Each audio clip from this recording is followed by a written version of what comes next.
हरे कृष्णा हरे राम। गीता का यह श्लोक अनेक जन्म जन्मांतर के बाद जिसे सचमुच ज्ञान होता है वह मुझको समस्त कारणों के कारण जानकर मेरी शरण में आता है। ऐसा महात्मा अत्यंत दुर्लभ होता है। कितने जन्मों के बाद श्री कृष्ण भगवान को समझ पाते हैं और कोई विरला ही होता है जो उनकी शरण को ग्रहण करता है। भक्ति या दिव्य अनुष्ठानों को करता हुआ जीव अनेक जन्मों के पश्चात इस दिव्य ज्ञान को प्राप्त कर सकता है कि आत्मा साक्षात्कार का चरम लक्ष्य श्री भगवान है। आत्म साक्षात्कार के प्रारंभ में जब मनुष्य भौतिकता का परित्याग करने का प्रयत्न करता है तब निवेशवादी की ओर से उसका झुकाव हो सकता है, किंतु आगे बढ़ने पर वह यह समझ पाता है कि आध्यात्मिक जीवन में भी कार्य है और इन्हीं से भक्ति का विधान होता है। इसकी अनुभूति होने पर वह भगवान के प्रति आसक्त हो जाता है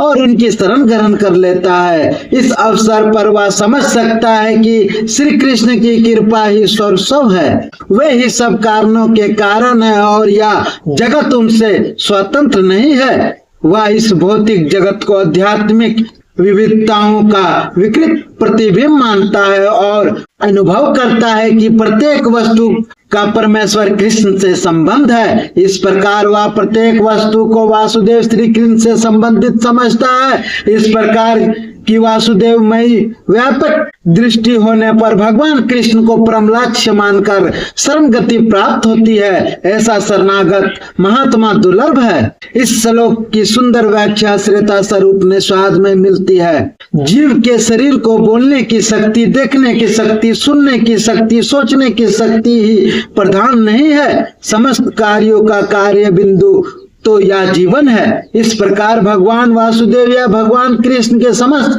पदार्थों में मूल सत्ता है। इस देह में बोलने, देखने, सुनने या सोचने की आदि की शक्तियां हैं, किंतु यदि वे भगवान के संबंधियों को ना हो तो सभी व्यर्थ है। वासुदेव सर्वव्यापी है और प्रत्येक वस्तु वासुदेव है, अतः पूर्ण ज्ञान में रहकर शरण ग्रहण करता है। हरे कृष्णा हरे राम।